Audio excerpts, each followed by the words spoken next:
Vous n'avez pas une idée l'effet que ça fait d'être devant vous ce matin.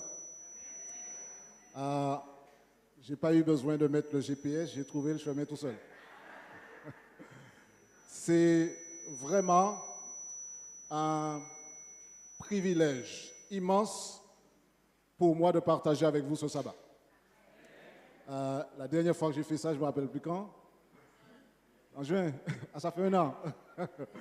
En tout cas, c'est vraiment quelque chose d'exceptionnel pour moi de revenir ici. Pendant que je vous parle, il y a des souvenirs en pagaille qui jouent à Zouel serré dans ma tête. Et j'ai mémoire qui revient des moments inoubliables. En tout cas, ce moment que je partage avec vous ce matin, je répète, c'est un privilège et je souhaite que Dieu nous permette de vivre un moment autour de sa parole qui nous permette d'avancer et de nous rapprocher de lui. Laissez-moi juste vous dire, en plus du plaisir que j'ai à partager ce sabbat avec vous, j'ai été invité à venir ce matin, puisque c'est le premier sabbat du mois et il m'a été demandé de présenter le sujet sur la proclamation de l'Évangile par le moyen des cours bibliques par correspondance. D'accord ? C'est le sujet qui m'a été donné. Alors, j'ai écrit un sermon qui fait justice au thème qui m'a été demandé, en ajoutant bien sûr une touche luciatique à la chose, de telle sorte que nous puissions nous retrouver toujours ancrés autour de la parole. Avant d'entrer dans le sermon, je vous invite à faire ce que nous faisons régulièrement lorsqu'on permet à Dieu de nous parler. Nous allons incliner la tête et prier Dieu pour qu'il nous prédispose au sermon. Éternel Dieu, parle-nous ce matin. Amen. J'ai choisi d'intituler le sermon « Comment faire des enfants ». Comment faire des enfants. C'est le titre du sermon, sermon tout public. J'ai entendu à la radio et à la télévision que la natalité est en baisse en France. Vous avez entendu ça certainement. Crise de la natalité, il y a de moins en moins de naissances. En Martinique, c'est vrai aussi.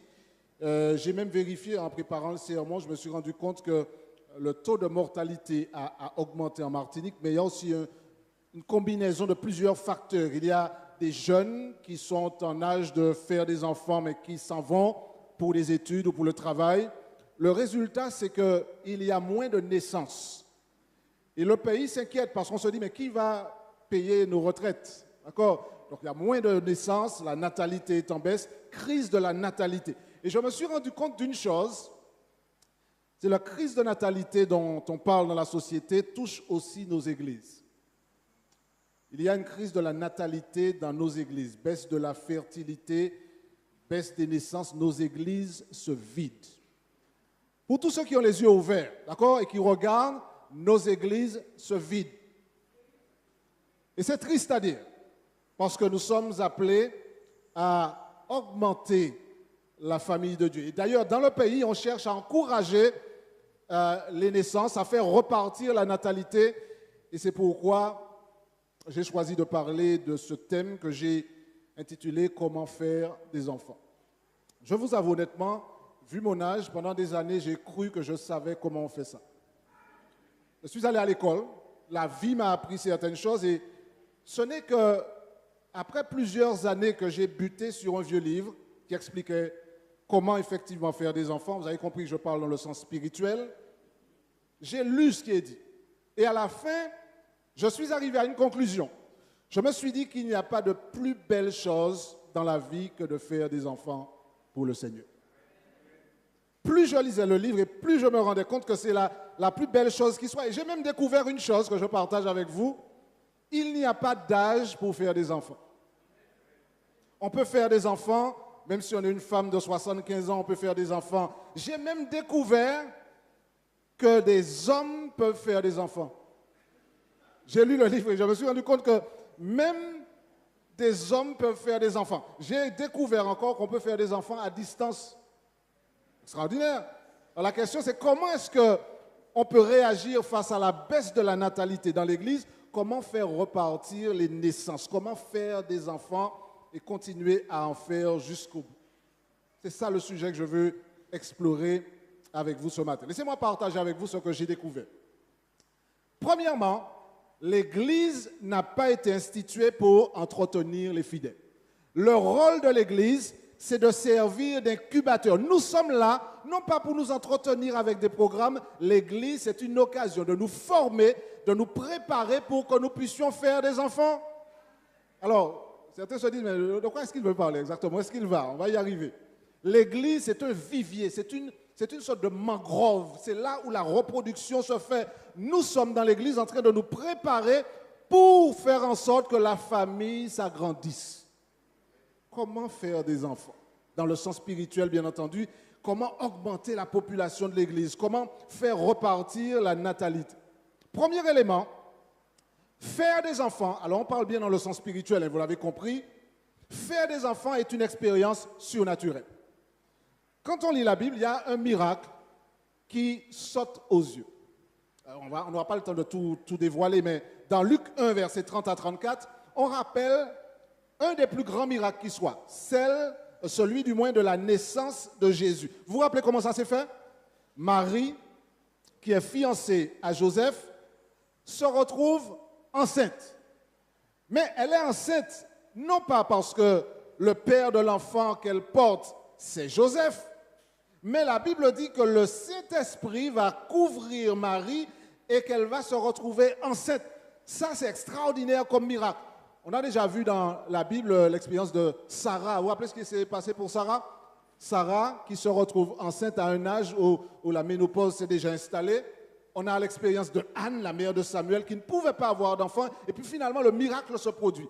Faire des enfants dans le sens biblique est quelque chose de surnaturel. Faire des enfants est quelque chose de miraculeux. Et là, le Saint-Esprit, suivez bien, hein, vous arrivez là où je veux voir chacun de nous arriver ce matin. Le Saint-Esprit est capable de former Jésus dans une femme. Le Saint-Esprit est capable de former Jésus dans une femme. Mais ça ne s'arrête pas là, le miracle continue. Dans Galates 4, lisez avec moi. On va faire ça rapidement, mais à la fin, j'espère que tout le monde ici se dira, c'est parti, on fera des enfants et on ne s'arrêtera plus. D'accord? Galates 4, verset 19. Alors voilà, vous allez comprendre pourquoi je parle ainsi. Galates 4, 19, c'est Paul qui parle. Et il dit quoi? Mes enfants, donc Paul parle à qui est-ce? Aux Galates. Et il les appelle comment? Mes enfants. Et puis il poursuit en disant, mes enfants pour qui j'éprouve de nouveau quoi? Les douleurs de l'enfantement. Comment des hommes peuvent souffrir les douleurs de l'enfantement? Tous ceux qui ont des enfants ici, vous savez que c'est elle qui a subi les douleurs de l'enfantement. Vous étiez là, si vous étiez là à côté d'elle pendant qu'elle donnait naissance à l'enfant, mais c'est elle qui a les douleurs de l'enfantement. Or, Paul est en train de dire, mes enfants pour qui je souffre ou j'éprouve à nouveau les douleurs de l'enfantement. Ça veut dire que Paul est en train de dire que lui, dans le sens spirituel, je répète, nous sommes en train de parler dans le sens spirituel, il a des enfants qui sont nombreux et il est en train d'éprouver à nouveau les douleurs de l'enfantement. Vous et moi, nous avons été choisis pour une mission extraordinaire. Ce n'est pas une mission impossible, mais c'est une mission extraordinaire.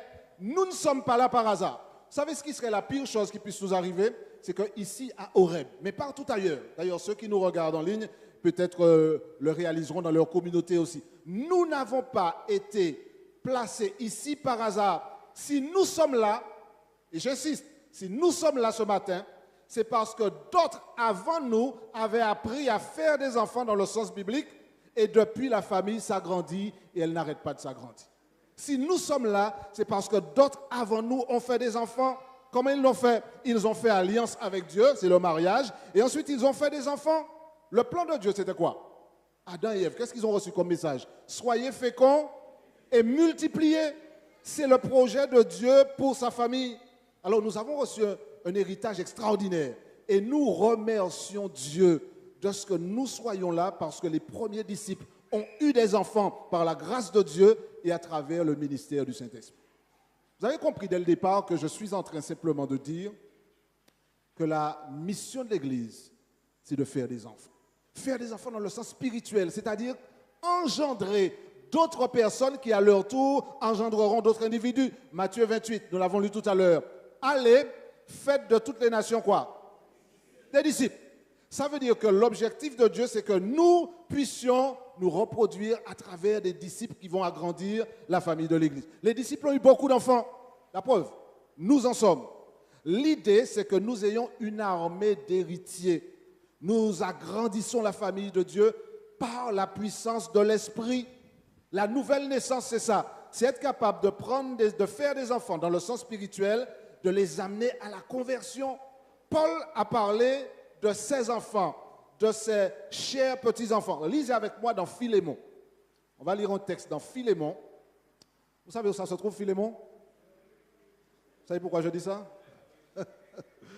Il y a certaines personnes qui vont chercher Philémon après Chronique. Non, c'est de l'autre côté, d'accord? Philémon, dans le 10e verset de l'épître de Paul à Philémon, voilà ce qui est dit. Alors, je trouve ça intéressant, les références que Paul fait en disant ainsi, au verset 10. « Je te prie pour mon enfant que j'ai, aidez-moi, que j'ai engendré. » Ça veut dire que Paul a fait cet enfant-là. Il parle d'Onésime, d'accord? Je relis le texte. « Je te prie pour mon enfant que j'ai engendré dans les chaînes. » Et il parle d'Onésime au chapitre 4 de 1 Corinthiens. On va lire encore un autre texte, parce que je veux bien qu'on soit imprégné de cette idée de faire des enfants dans le sens biblique est une démarche incontournable pour tous les chrétiens. 1 Corinthiens 4, versets 14 à 16. Voilà ce que je lis. 1 Corinthiens 4, 14 à 16. « Ce n'est pas pour vous faire honte que j'ai écrit ces choses, mais je vous avertis comme mes enfants bien-aimés, car quand vous auriez 10 000 maîtres en Christ, vous n'avez cependant pas plusieurs pères, puisque c'est moi qui ai fait quoi? C'est moi qui vous ai engendré en Jésus-Christ par l'Évangile. » Et il poursuit en disant, « Je vous en conjure donc, soyez mes imitateurs. Pour cela, je vous ai envoyé Timothée, qui est mon enfant bien-aimé et fidèle dans le Seigneur. » La question est simple. Combien d'enfants avait Paul? Combien? Combien d'enfants avait Paul? On ne peut même pas les compter. En fait, nous sommes de la famille de Paul. Parce que les enfants de Paul ont fait des enfants, les enfants des enfants de Paul en ont fait, jusqu'à ce que nous soyons là aujourd'hui. Nous parlons dans le sens spirituel.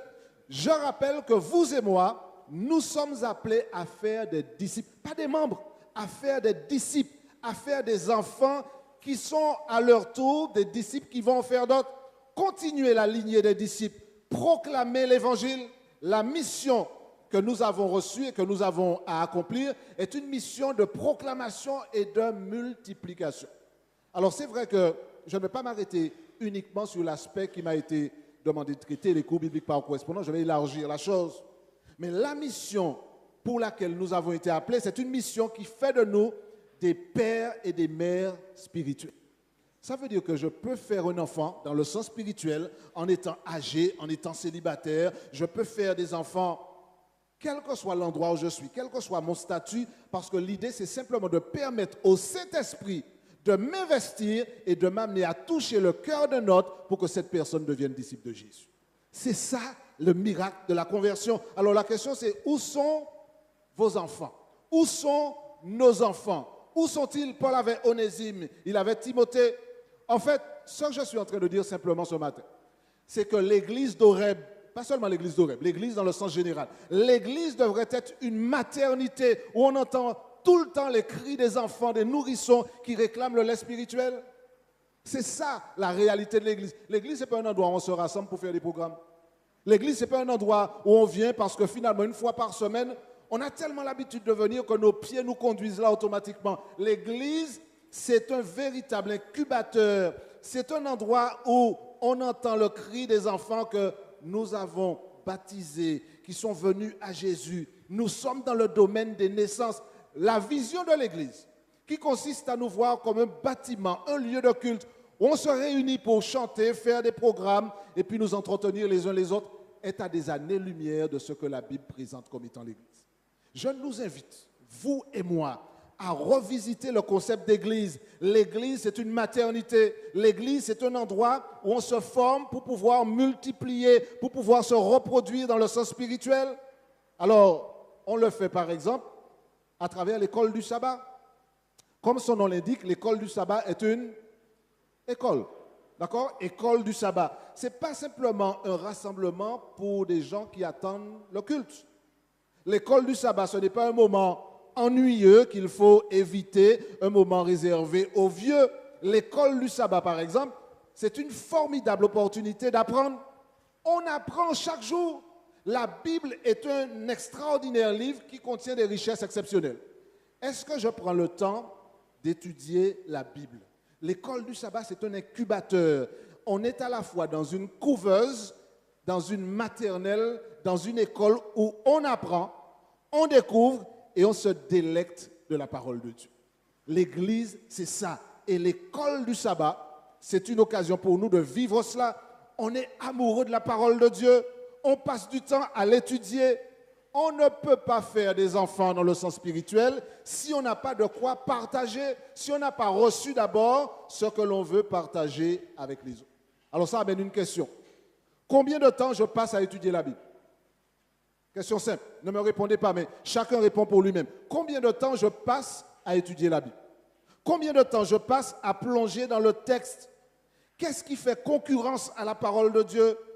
Est-ce que je suis vraiment à l'école? Je veux être diplômé en toutes choses dans la société, mais au niveau de la Bible, est-ce que je m'instruis? J'ai entendu quelqu'un dire que la Bible, alors ça m'a fait froid dans le dos, j'espère que ce n'est pas vrai. Cette personne disait que la Bible est tellement peu lue. La Bible est un livre qu'on a maintenant placé sur les étagères. La Bible prend de la poussière et ce sont les ravins qui la lisent à nos places. Et cette personne disait que la Bible est tellement abandonnée qu'on a tellement perdu le réflexe d'être le peuple de la parole que le livre est empoussiéré. Et il a dit que le jour où les gens ouvriront la Bible, il y aura une tempête de sable, une tempête de poussière, parce que beaucoup de Bibles vont s'ouvrir après avoir été enfouies sous des tonnes de poussière et les allergies seront peut-être nombreuses ce jour-là. J'espère que ce n'est pas vrai. J'espère que la Bible, elle est non seulement entre nos mains ou sur nos tablettes, mais qu'elle est dans nos cœurs et dans nos esprits. Est-ce que nous passons du temps à lire et à étudier la Bible? Alors, je vais redire cela parce que vous serez peut-être d'accord avec moi ou pas, mais je ne peux pas considérer que je suis un chrétien en mesure de partager l'Évangile si je ne prends pas le temps de me nourrir de cette parole. Il y a des chrétiens qui connaissent la Bible parce qu'ils ont entendu parler du livre. Et puis il y a des chrétiens qui connaissent la Bible parce qu'ils prennent le temps de plonger dedans. J'ai dit tout à l'heure, est-ce que vous savez où se trouve Philémon? Le Seigneur ne vous fera pas un test à l'entrée du paradis en disant « Trouve Philémon. Si tu trouves, tu rentres. Si tu ne trouves pas, tu repars. » Ce n'est pas comme ça que ça se passe. Mais c'est quand même intéressant de savoir que certains parmi nous sont tellement peu habitués avec le texte qu'ils oublient qu'il y a dans la Bible des livres comme par exemple Abdias ou Sophonie, parce qu'on y va rarement. On a peut-être très peu de temps à passer dans le livre de Tite. Et le drame aujourd'hui, c'est qu'il y a beaucoup de chrétiens qui sont des chrétiens illettrés spirituellement. Alors c'est grave de dire ça, mais c'est la réalité. Alors j'essaie là encore de rester fidèle au thème en disant que nous avons le devoir de nous instruire et de nous nourrir de la parole de Dieu. Il y a, je l'ai partagé ici, il me semble, un sondage qui a été fait il y a plusieurs années de cela, où on a interrogé les chrétiens pour leur demander est-ce qu'ils passent du temps dans la parole de Dieu. Les résultats ont été éloquents. Beaucoup disent, je sais qu'il y a la Bible, mais je passe très très peu de temps à étudier et à lire la Bible. Il y a des chrétiens qui ont même donné l'occasion à certaines personnes de s'interroger. Quand on leur a demandé où est-ce que dans la Bible il y a écrit « Aide-toi, le ciel t'aidera ». Certains ont cité des textes des évangiles comme si cette phrase était dans la Bible. Elle n'est pas dans la Bible. On a demandé à certains, est-ce que vous connaissez Sodome et Gomorrhe? On a été étonné d'entendre des gens qui disent oui, ils étaient mari et femme. Quand on leur a demandé, est-ce que vous avez déjà entendu parler des épîtres? Certains ont dit oui, ce sont les femmes des apôtres. Je vous parle d'un sondage réel qui a été fait. Le degré d'illettrisme spirituel est tel qu'on se demande, mais comment pourra-t-on agrandir la famille de Dieu si le texte biblique n'est pas notre nourriture quotidienne? Est-ce que je prends le temps de lire la Bible? Vous savez comment ça se passe? Vous prenez la Bible et puis vous la lisez pendant 1 minute, 2 minutes, 3 minutes. Il y a des chances qu'après avoir passé quelques minutes, le sommeil vous fasse un appel de phare. Et vous vous rendez compte qu'après avoir lu quelques pages, vous avez envie de laisser le livre de côté en disant « je vais continuer après ». C'est quand même étonnant de voir comment, dans d'autres circonstances, le sommeil est totalement absent. Lorsque parfois nous sommes passionnés par quelque chose, par un match de football par exemple, d'accord? Par un match de basket, on est passionné par un film, le sommeil semble s'éloigner de manière définitive et on reste là parfois très tard à regarder les écrans, à les fixer jusqu'à ce que l'écran nous dise c'est bon, on va te coucher maintenant. C'est une question que je pose en disant cela. C'est une manière de nous interpeller. Est-ce que vraiment nous sommes prêts, comme Paul, comme Pierre, comme les premiers disciples, à faire des enfants pour le Seigneur? Est-ce que nous sommes prêts à utiliser tous les moyens que nous avons pour faire des disciples? Et quand je parle de disciples, je ne parle pas de membres d'une communauté. Je parle de disciples. Vous savez ce que ça veut dire un disciple? Un disciple, c'est quelqu'un qui a rencontré un maître et qui a décidé de l'accepter et de le suivre en toutes circonstances. Par exemple, à l'époque des premiers disciples, certains qui sont devenus disciples l'ont payé au prix fort. J'ai appris en préparant ce serment avec effroi que les premiers chrétiens ont vécu des choses que ni vous ni moi n'avons jamais vécues et j'espère que personne ici n'aura à les vivre. Certains ont dû payer de leur vie pour rester fidèles à celui qui était le maître de leur existence, à savoir Jésus. Certains chrétiens ont été emprisonnés, ont été crucifiés, ont été battus, ont été fouettés, d'autres sont morts dans le froid, dans la saleté, dans l'obscurité. Il y a même un certain Néron. Vous avez entendu parler de Néron, romain, qui faisait en sorte que les chrétiens soient pourchassés par des chiens enragés. Parce qu'ils étaient disciples, ils sont restés fidèles. Parce qu'ils avaient été engendrés par des gens qui leur avaient inculqué la vérité. Pas seulement les vérités, mais la vérité. Ils ont été pour certains, alors ça m'a fait froid dans le dos, certains chrétiens ont été enduits de goudron par Néron. Et on les a attachés à un bois et on a mis le feu à ce goudron pour servir de lanterne, pour éclairer Néron et ses invités qui festoyaient.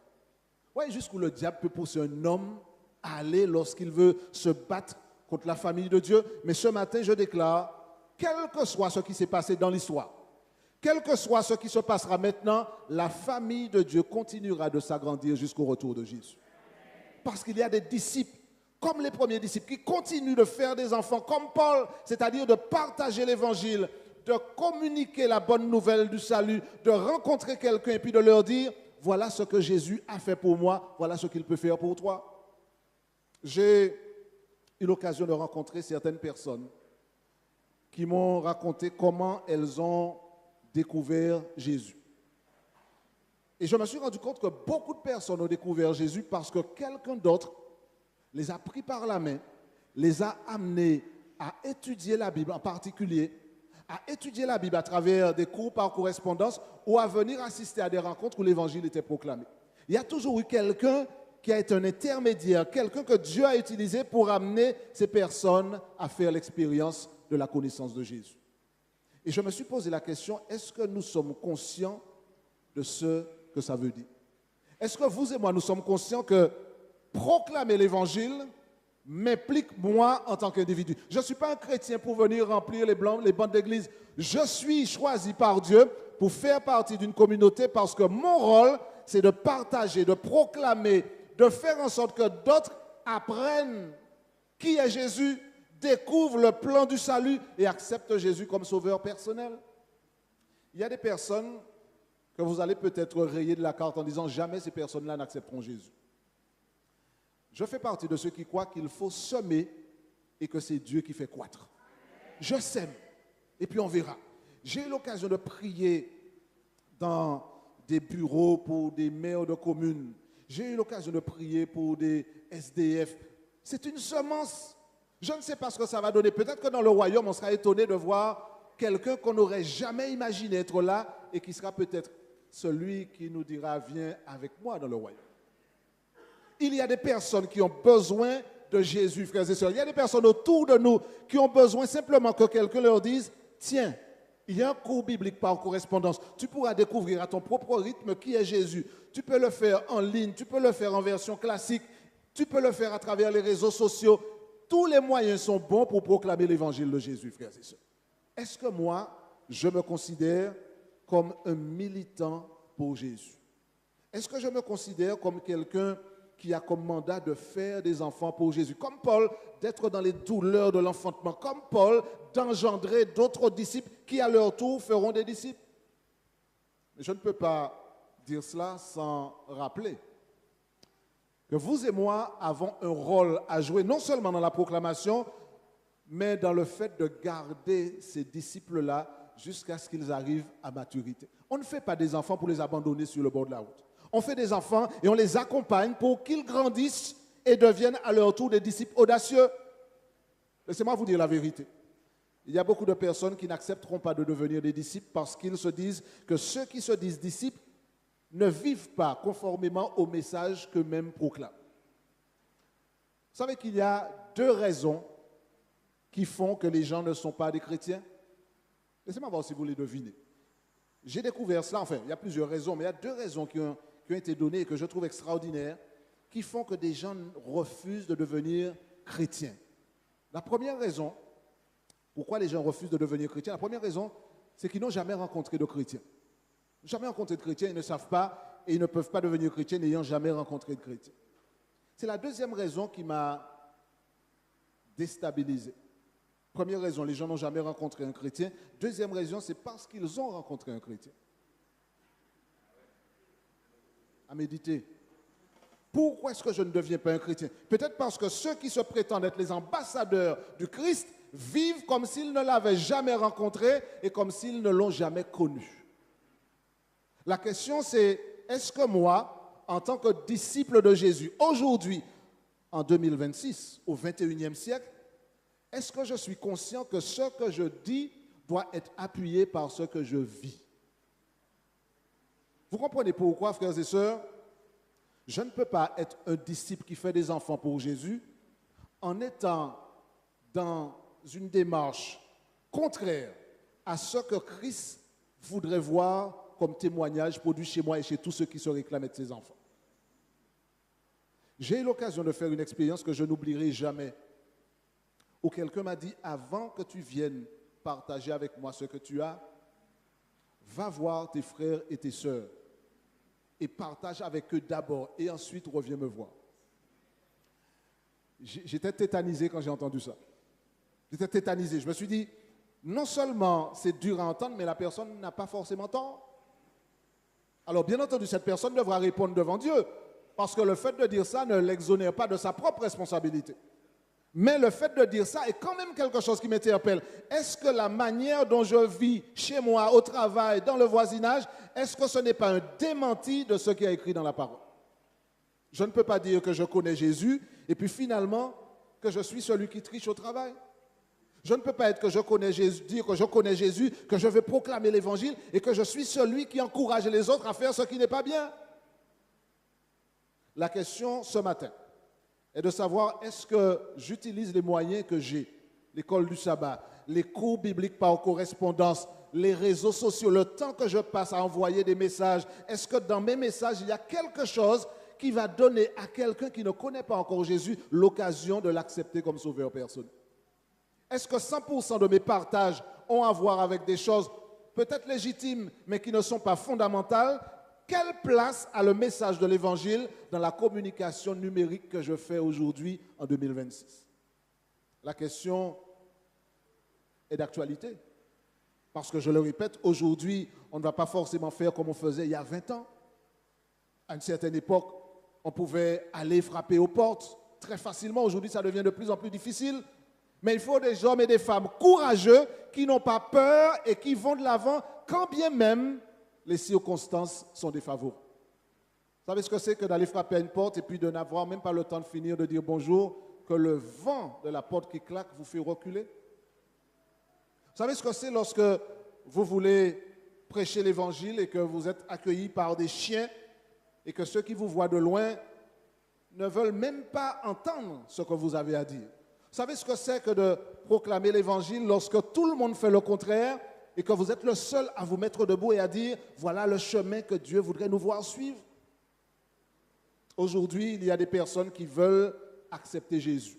Il y a des gens autour de nous qui n'attendent qu'une chose, que des hommes et des femmes qui ont rencontré Jésus eux-mêmes et qui sont devenus des disciples, qui sont attachés au cep, produisent du fruit naturellement et invitent d'autres à rejoindre la famille de Jésus. Autour de vous, en rentrant à la maison ce midi, sur la route, vous allez rencontrer des dizaines de personnes qui aujourd'hui n'étaient pas dans l'adoration, mais qui ont besoin d'entendre le Seigneur Jésus-Christ. Il y a des dizaines et des centaines de personnes en Martinique qui ont besoin de connaître le message de l'Évangile. Alors je ne sais pas qui le Seigneur placera sur votre chemin. Je ne sais pas qui le Seigneur va vous mettre, avec qui le Seigneur va vous mettre en contact. Mais je sais une chose, c'est que toutes les fois où je vais me retrouver face à quelqu'un qui a besoin d'entendre Jésus, je me ferai un devoir de dire celui-là, il pourrait venir agrandir la famille de Dieu. Celle-là, elle va peut-être faire partie de la famille de Dieu. Laissez-moi laisser quelques morceaux d'évangile dans l'esprit de cette personne. Et ne minimisons pas la puissance de Dieu. Toute personne qui n'a pas encore accepté le message dont nous avons besoin pour cette période est un candidat pour le royaume des cieux. Il y a des personnes avec qui j'échange. On n'aurait pas forcément inclus ces personnes-là dans la liste. Échanger, parler avec des prêtres, avec des pasteurs d'autres communautés. Peut-être qu'on pense que ce n'est pas le cas, mais ça se fait actuellement. Il y a des personnes qui sont dans la rue et qui attendent simplement que quelqu'un leur dise que même si on les a rejetés dans leur propre famille, qu'ils ont la possibilité de rejoindre la famille de Dieu. Laissez-moi terminer en vous disant comment, jusqu'à la date d'aujourd'hui, dans mon esprit s'éclaire cette image de ce jeune homme que j'ai rencontré qui était assis dans une maison sans meubles. Je l'ai regardé et j'ai compris très clairement que c'est l'Esprit de Dieu seulement qui fera en sorte qu'il comprenne les mots que je vais prononcer. Il était enveloppé dans un nuage de fumée. Et ce n'était pas parce qu'il y avait un petit boucan à côté de lui. Il était là avec des bouteilles, des canettes de bière et la fumée qui l'environnait. Cet homme était ce qu'on pourrait appeler un marginal. J'ai parlé avec lui quelques minutes et je lui ai laissé un livre. Je raccourcis l'histoire. Plusieurs années après, je rencontre cette même personne, je vous passe les détails, avec une Bible, un cantique, habillé comme la plupart d'entre nous, et qui attend le bus pour aller à l'église. Jusqu'à présent, je me dis, mais Seigneur, comment est-ce que tu as fait pour qu'il puisse passer de là à là? Je ne sais pas. C'est Dieu qui, par le Saint-Esprit, peut faire naître Jésus dans le cœur de quelqu'un. Le livre que j'ai laissé, les paroles que j'ai prononcées ont peut-être été un des éléments. Peut-être que quelqu'un d'autre est passé après, peu importe. Mais cette personne, aujourd'hui, est membre de la famille de Dieu. Je ne sais pas comment Dieu a fait, mais il l'a fait. Quelqu'un est venu et m'a dit, Pasteur Lucia, tu te rappelles de moi? Je lui ai dit, écoute, oui, je me rappelle de toi, puisque ça fait un moment que tu es à l'église. Elle m'a dit, écoute, je ne t'ai jamais dit ça, mais viens que je te raconte. Elle m'a dit, je t'ai invité en tant que pasteur pour animer un séminaire dans tel domaine, le domaine de la famille.